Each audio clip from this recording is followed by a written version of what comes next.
Hey y'all, what's up? And welcome back to another episode of Many Thoughts with Dr.T show reviews. I'm finally caught up. I'm caught up on Never Ever Met. So we're doing season 2, episode 8. So I'm finally caught up. Okay, so I wanted to get this out this week. I know I've been in a different location. Every time I was in my bedroom, I'm actually back in my office. I'm just on the other side of my office, sitting on the couch. I just didn't feel like setting all this up at my desk. So, because I've previously had it out because I was in my bedroom and I was like, I might just sit down here on the couch. Like I said, my mother-in-law, she's been staying with us for 2 weeks and she went back home today. And so I'm just a little tired. We had such a good time. The kids loved her. It was just a really good experience. But when you're hosting, you're kind of on another level of alertness. You know what I'm saying? So I feel like I can kind of just exhale now, and kind of relax. So I feel like we've been doing the most over these last 2 weeks. So yeah, so ready to return to some sense of normalcy. But anyway, let's get into the episode. So in the first scene, the men are playing pool and they are discussing how all of the couples that seemed perfect or like they didn't have any issues ended up going home. And then Cinco insinuates that he knows who's going home next. And obviously he was talking about Ty and Brittany, which I guess he was kind of prophetic in that. So Ty looks offended, but then he explains how the date went with him and Brittany. 'Cause, the last episode, him and Brittany went on a date. I guess you could call it that. He took her back to his apartment. Um, it really wasn't anything to say. He was like, "Yeah, and I made her favorite foods." And they were like, "Okay, what else?" And I feel sorry for Ty. I thought he got the hint, but now I'm like, well, maybe he doesn't get it. She's not into you. She's not attracted to you, and you should want somebody that loves you. You should never have to fight for somebody's love or fight to get somebody's attention, affection. Um, so I don't know if Ty really is clueless and he feels like it's something he's doing wrong, or if he can see that it's Brittany is the problem and she just doesn't like him. So I don't know if he's just putting on right now. But from what it sounds like he thinks that he still has a chance for her. So then in the next scene, Jared and Charli are outside with Brittany and they ask her the same thing, right? If she enjoyed the date with Ty to get her side of the story. So Brittany says that Ty is loud and over the top, like he always is. But this time he was actually listening and paying attention, and she appreciated that. So then Jared says that it's clear that Ty is in love with Brittany. And he also thinks that Brittany likes Ty's personality, but that she's not attracted to him. Duh. So then Brittany tries to twist it and says she's attracted to Ty, but she feels friend vibes and not more than that. And this scene, first of all, I was like, when did Jared become a therapist? Like what's going on here?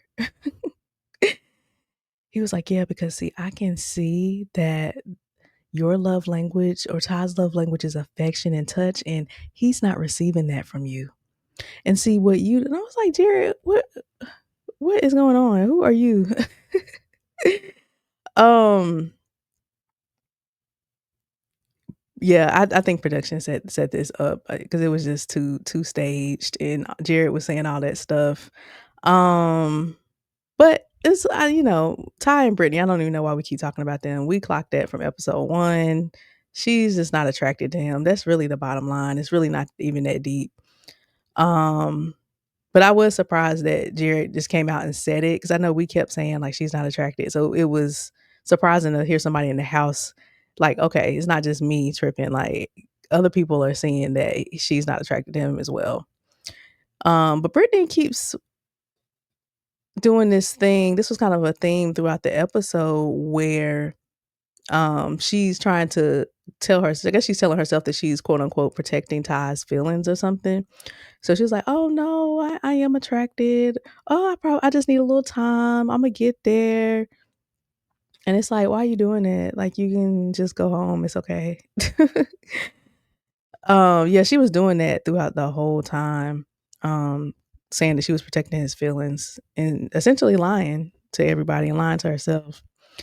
But anyway, so then I feel like every couple is taking one of these episodes to be like the main couple that has the drama. And so this episode goes to Jared and Charlie. So in this episode, Jared is going to finally tell Charlie how he feels about her. So Jared takes Charlie outside to talk about their relationship. And the first bomb he drops is that he tells her at the dinner, remember that dinner they had maybe 5 or 6 episodes ago, when they had to vote on whether they seen themselves leaving the house with their significant other at that time. And you remember he said F no, but he told her he said yes at the time. So he reveals to her that he did say he was the one to say no. Um, I was just like, "Jared, you have bigger fish to fry than this. Like, why are you going all the way back to that? That don't even matter right now. I wouldn't even brought that up." I said, "F no." Like, just say you said no. Like, what? Just, and I get it. I guess he's just trying to uncover everything that he lied about. So maybe, but I was just like, why are you going back to that? Um, And it is messed up. He should have told her from the jump, clock this as well as soon as it happened. I was like, he's just staying there for the vacation. He does not want her and he does not want 4 extra kids. And that's the thing about this is like they don't even have a kid that's tying them 2 together. You know what I mean? So there's no reason why he would want to stay with her. There's no ties between the two. Charlie, of course, is blindsided. I really felt bad for her. Cause you remember Jared was telling us since episode 1 or 2, he was like, "Yeah, I'm definitely not gonna be with her.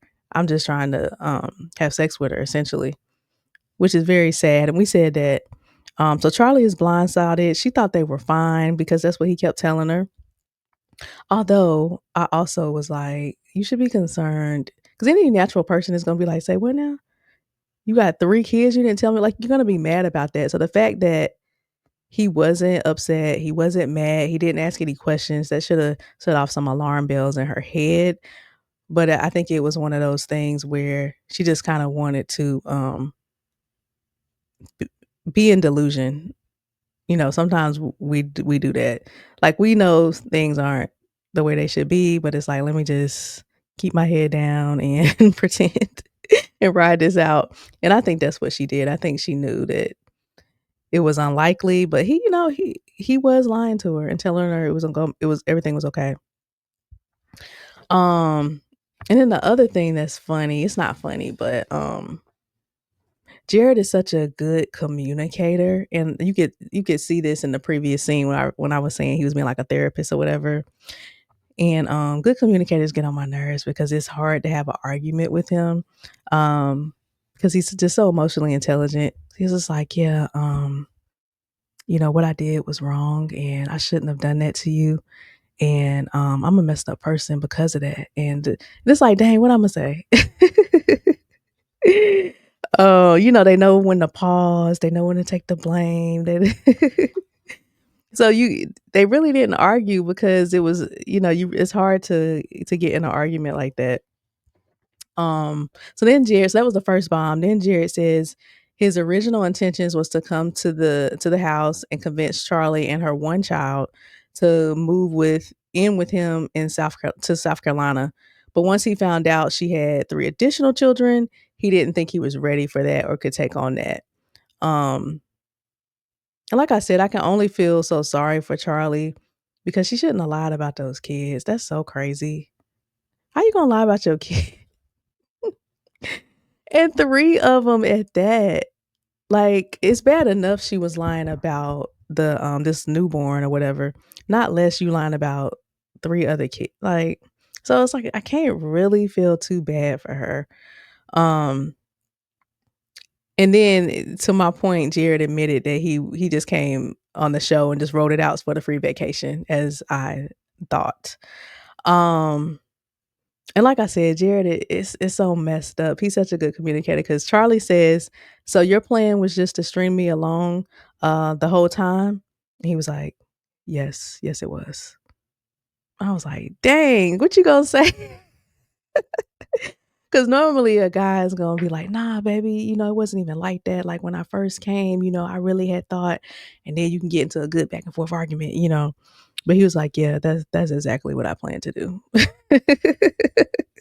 I was like, "Ah, man." So in her confessional, Charlie says that she never asked Jared for anything, not help raising her kids or anything financially. She wanted Jared for him and not for what he could provide. And she doesn't expect him to help raising her kids. And I'm like, girl, that's not how it works. That's not how any of this works. Obviously, if he's living with you, he's going to be helping you raise the kids. What's he going to be like? Okay, those four, I'm not doing anything for them. They're not going to ask him to get them a snack or get them some drink or something or take them somewhere. Like, I don't know what she's thinking there. But I can see how she does feel discouraged having, four kids, and she feels it'll be hard to find somebody, which, that is true. Um, but she definitely won't find anybody if she keeps lying. That is the kicker. She just needs to be upfront about it, definitely with the next person she dates. Um, but it's messed up that Jared did this to her for real. Soon as he found out about those extra babies, he should have left the house. He should have been like, okay, this is not what I bargained for. I can't see me with 6 kids. You know, we might need to just exit the house and maybe we'll try to talk about this later. That would have been the noble thing to do, not what he did, which was just string her along and stay in the house. Um, So then next, Chris and Alexis meet with Dr. Allie to do some counseling. Chris says that he doesn't do well with control. Um, I think he told us before he had 8 stepfathers growing up. That is crazy. So he knows all about control and he's very to himself and independent. And he thinks Alexis is aggressive and controlling, and he wants a wife, not a mom. Alexis agrees that she is dominant and assertive. Chris, why are you fighting for this relationship? I am still confusion on this, y'all. I don't know why he wants Alexis. I do not have I can't think of one reason, which is sad.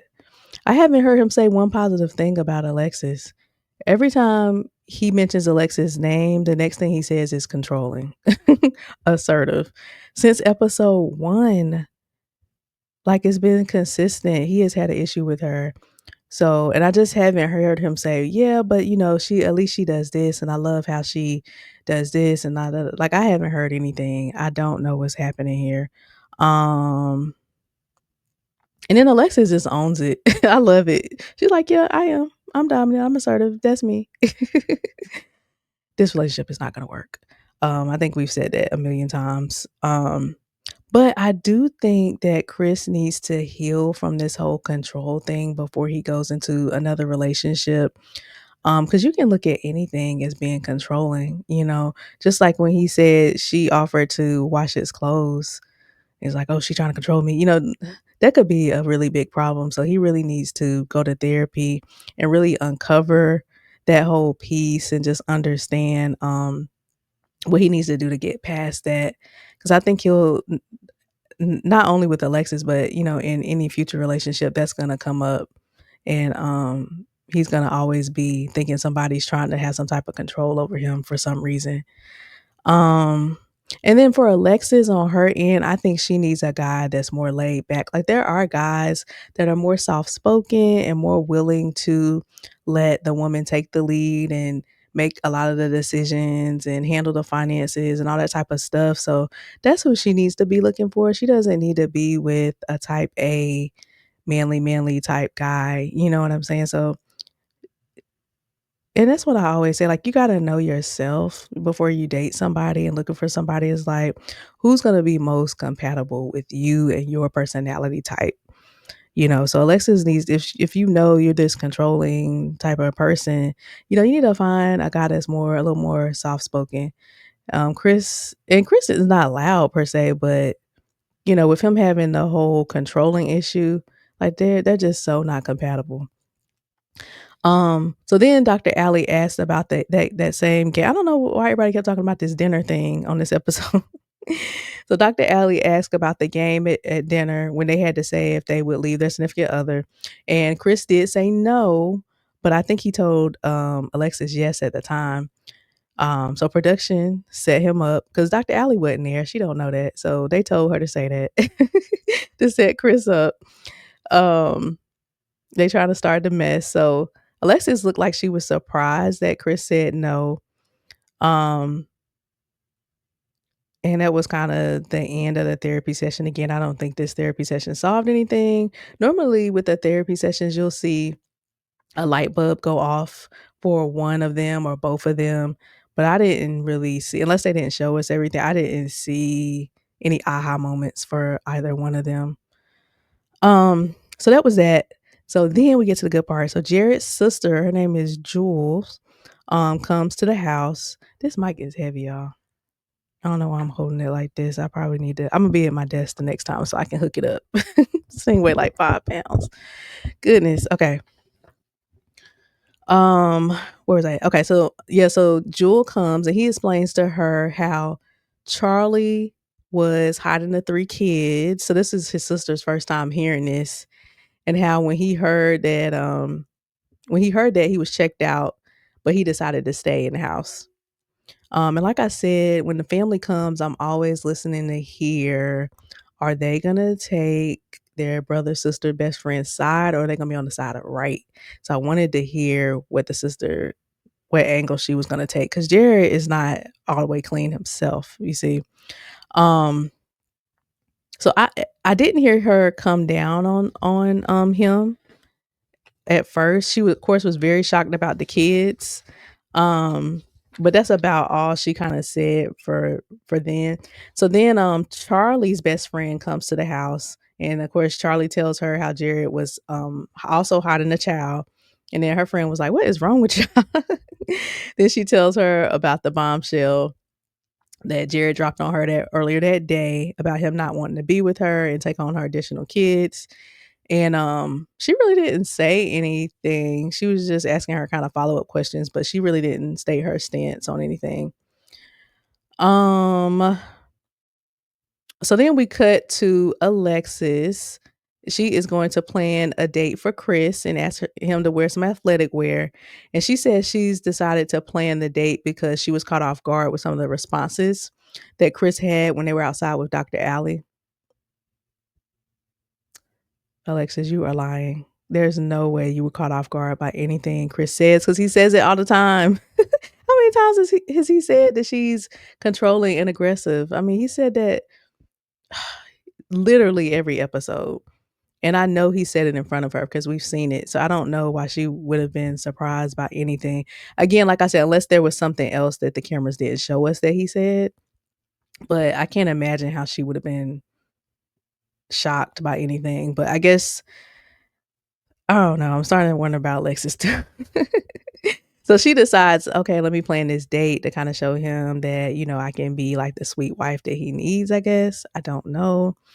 So then we go back to Jared and Charli and the sisters. They all come into the living room to get ready to talk. Um, and I just felt like the sister was gonna bring it. Cause I've been upset with these sit downs where everybody's like, oh yeah, he's great. I think she'll be great for you and he'll be great for you. And yeah. And I felt like the sister was gonna bring it. So I was excited. So Jared's sister, she got it started real early, asked Charli how she feels about her brother. And Charli says she loves Jared and is still hoping to leave the house with him. Delusional. Um,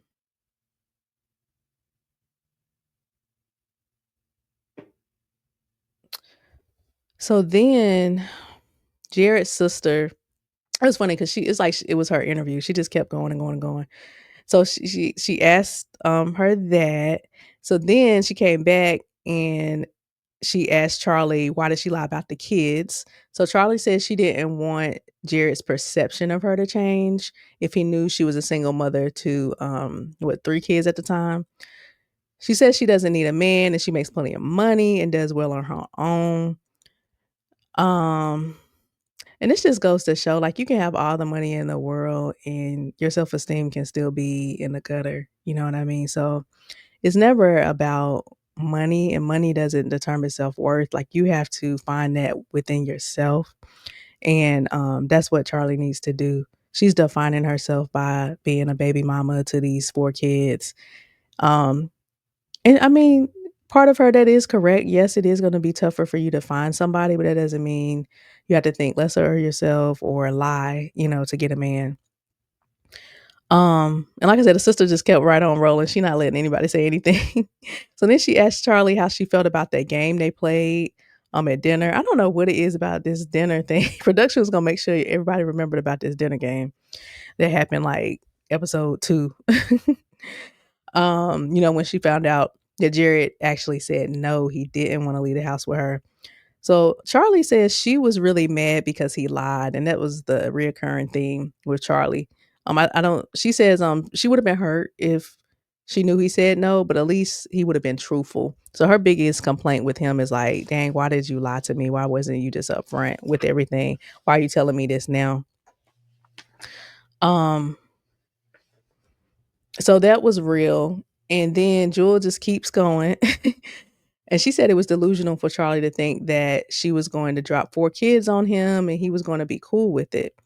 So Charli admits she didn't think it was good. It was going to be cool, but eventually, um, but she thought it was okay because Jared told her it was okay. You know what I'm saying? Um, and so here I was kinda having a side at the sister. I'm like, "Dang, you kinda going in on Charlie, but what about your brother?" Like, he also lied about having a child. He also, lied to Charlie and said it was okay. He also had sex with her when he knew he didn't wanna be with her. But then she came around and she did say she's always gonna be in her brother's corner, but that she did have to hold him accountable and it was wrong for him to lie. So I was like, "Okay, good job, sister." So Jared finally speaks up and says, "Of course, I definitely was wrong for lying, and for that, I apologize." He's so good. He gets on my nerves with that. Like I always say, the easiest way to stop an argument, a circular argument, is just to take accountability because then what are they gonna say when you say, "I was wrong. It was me. Imma do better." And so that's what he did, so that kinda stopped that. So then Jules tells Charlie that she needs to be proud of I did like this part when she was speaking a little bit of life into Charlie and telling her that she needs to be proud of her kids and lead with that and let people know that if they accept her, they have to accept her kids. So I did like that she did that and, just telling her that she shouldn't be ashamed, and then also when she was getting up to leave, she kinda whispered something nice in Charlie's ear, so I thought that was cool. Um Charlie's best friend, come to the front. Girl, where were you? And why weren't you asking any questions?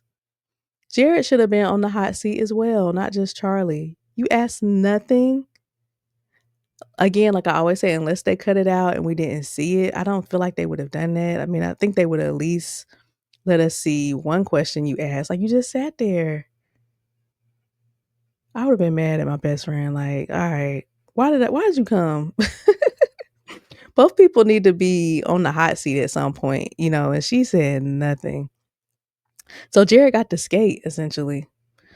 Um, so that was that. But overall, that was a good scene.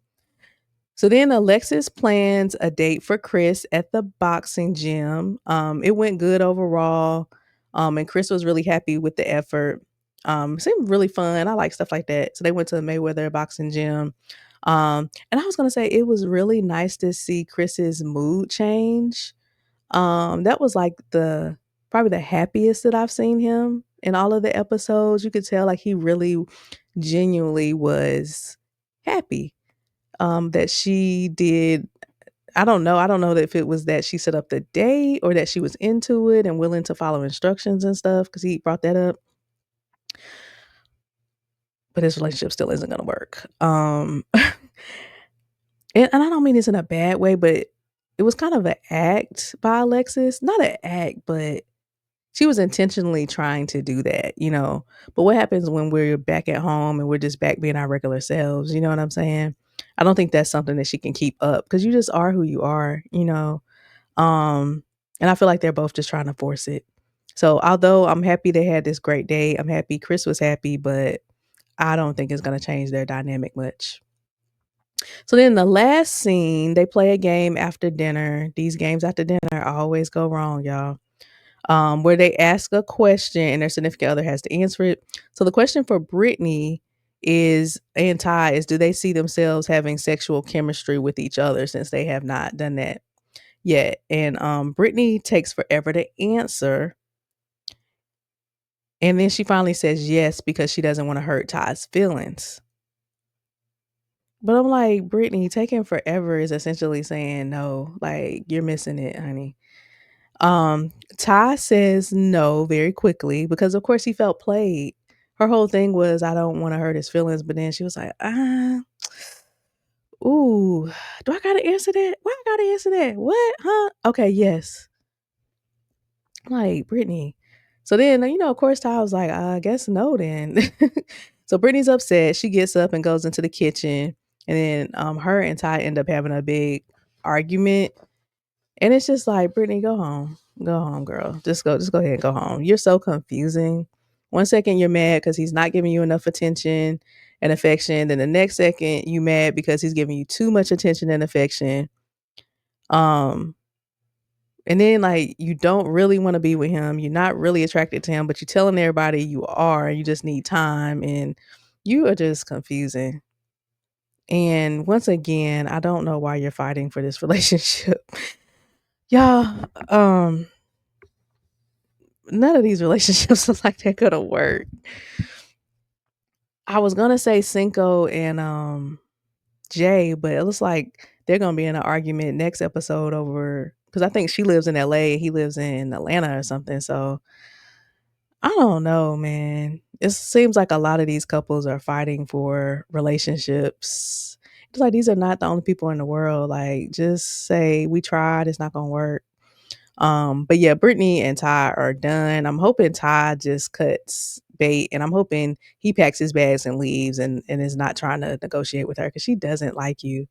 And that's okay. That's okay. She thought she did over video chat. Once she got to meet you, maybe I don't know what changed, what happened, but it's not working and it's okay and just move on. So yeah, man. So that's it. Like I said, I don't know if it's gonna be any couples left standing. They better end this next episode. If it drags out too much longer, there won't be any couples left. But anyways, I'm all caught up and I will be back next week with episode 9. See y'all.